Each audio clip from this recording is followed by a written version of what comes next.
Jo crec que el president Mas el que està fent és alguna cosa bastant semblant al que va fer amb el pacte fiscal. És a dir, ell efectivament va plantejar als electors a les eleccions del 2010 nosaltres volem un pacte fiscal a l'estil basco-navarrès. Efectivament, aquest pacte fiscal el va guanyar les eleccions, efectivament el va portar al govern espanyol va dir que no. Que el govern espanyol diria que no ja ho sabíem.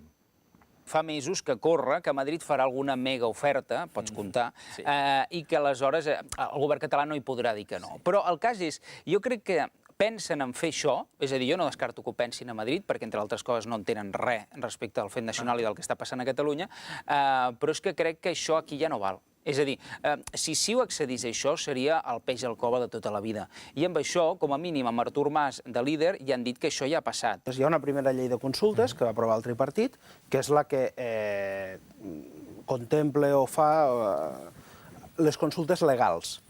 Són les consultes que hi ha d'haver autorització de l'Estat per fer-les.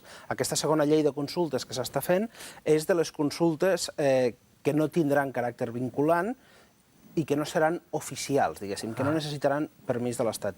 Veurem si aquesta llei també no acaba al Tribunal Constitucional.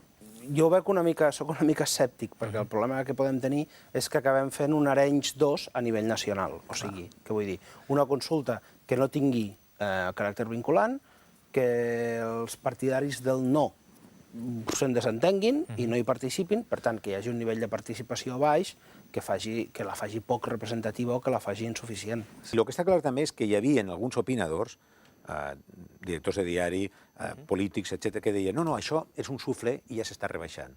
I a Madrid també es deia. A Catalunya això ja està baixant-se. Bueno, cada vegada que tenim l'oportunitat de tornar-nos a comptar, tornem a veure que potser no ens queda afluixat, sinó que augmenta més. És una possibilitat. Per tant, estem tots aquí barallant, movem-nos com si fossin formigues al voltant d'un trosset de carn, que hauria de ser el moment en què finalment puguem votar, i no sé què, estem despistats.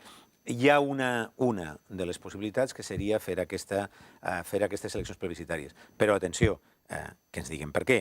Perquè si ho fem per comptar-nos una altra vegada, doncs ja ens hem comptat i som més. Si es fan les plebiscitàries, ha de ser ja de cara a barraca, diguéssim. Ha de ser claríssim. Ha de ser perquè els partits que es presenten, perquè jo crec que no és possible formar una solidaritat catalana com es va fer l'any 1905, els partits que es presenten han de portar això ben clar en el programa. I fer una declaració unilateral. I després de fer aquesta declaració unilateral haurem de convocar un referèndum que ja siga legal dins de la nova legalitat. Un 75% vol que la faci, es faci a Catalunya, encara que sigui sense el permís de l'Estat.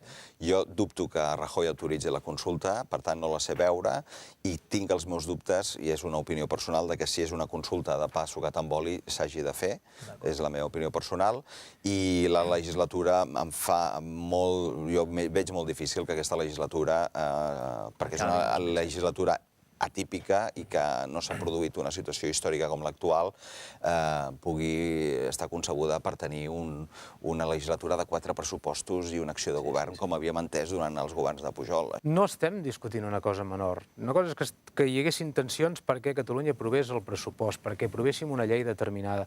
Llavors, entendries que hi hagi una certa tensió pel tema que s'estés discutint. El que hi ha damunt la taula no és gens menor, és un procés històric que tiba molt i que tothom està molt preocupat. I llavors hi ha gent que, home, davant del que pot arribar a passar, té unes certes incerteses, una temeritat, una por que ens ve servida des de Madrid constantment. És a dir, perquè abans no ho he dit, però si una de les dues parts té clar quina és la seva postura, és l'estat espanyol. Està clar que no voldrà consulta, que ho impedirà tot i no ha parat de fabricar por en aquest procés. Durant fa de Mourinho està en una situació desesperada en la qual sap que el seu partit no el seguiria. És a dir, si ell trenca Convergència i Unió es queda sol, absolutament sol, sense ningú al seu costat. Dubte fins i tot que ni un sol diputat d'Unió del Parlament de Catalunya el seguirà a ell en la seva... Tu creus que Unió és més independentista? Bueno, Duran i Lleida diu que no ho és directament. Però és que només n'hi ha que mirar el resultat del Congrés. Ell guanya perquè ell té una actitud mafiosa amb el seu partit i el domina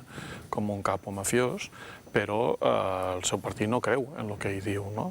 La gent li té por, els diputats, tothom dins d'Unió li té por física, por real. Però no pensen com ell ja ho sap, que es quedaria sol, absolutament sol, I, per tant, jo crec que ell està intentant que el tiren, que l'expulsen, provocar una situació en la qual ell pugui assumir justificadament el paper del líder del no a Catalunya, que és una situació ben peculiar. Jo no sóc optimista.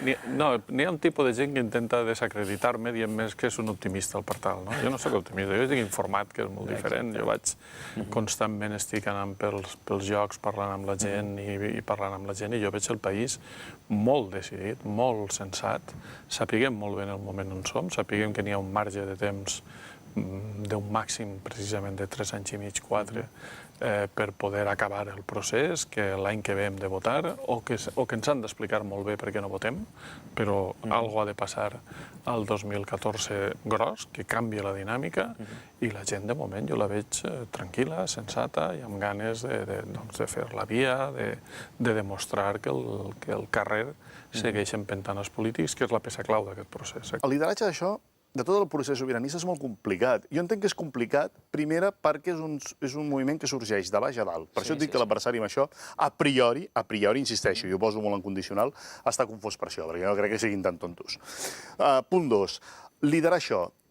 Liderar un procés d'aquest tipus que mai se n'ha fet cap, en certa manera, res és comparable. Qualsevol independència no és comparable si Catalunya arriba a ser o acaba aquest procés sobiranista. Sí, o sigui, que hi hagi dubtes, a tot arreu es pot entendre. Exactament. Però ho tenen més o menys clar una mica cap on van. Això ara de la petició ha arribat una mica tard, ja s'han saltat el pacte, no gaire, però bueno, no diran la pregunta. Exacte. No diran la pregunta No diran la encara. pregunta. Jo crec que tampoc s'ha de dir tot. És a dir, és un procés... De fet, jo crec que passa una mica com a Aníbal, que si no hi ha un camí, l'hem d'obrir. I el federalisme és una manera de ser espanyol, però que et sap greu dir-ho. Sí. És a dir, no vol ser igual que el Vidal Quadras. Doncs no, en aquest cas no, sí o no, vull dir, no. És una mica això de la por aquesta que diu el Navarro, que té gent que en privat diu coses i que no. Això és mentida, home, això és mentida. Però això ho diu el Navarro, igual ho diu, igual ells la por que tenen és que diuen que són federalistes per no dir que són espanyolistes. Exactament, sí, és això, estan acomplexats. Jo, per exemple, prefereixo 1000 vegades l'argumentació d'en Jordi Cañas, de l'Albert Rivera, de l'Enric Millo o de l'Alicia Sánchez Camacho, que defensen l'espanyolitat al 100% i es carreguen tot allò que ens sumi a sobiranisme, que no pas aquestes postures de mira, escolta, que no... No, perquè és que fins i tot, en èpoques així, les enquestes ho manen, qui no parla clar és qui perd.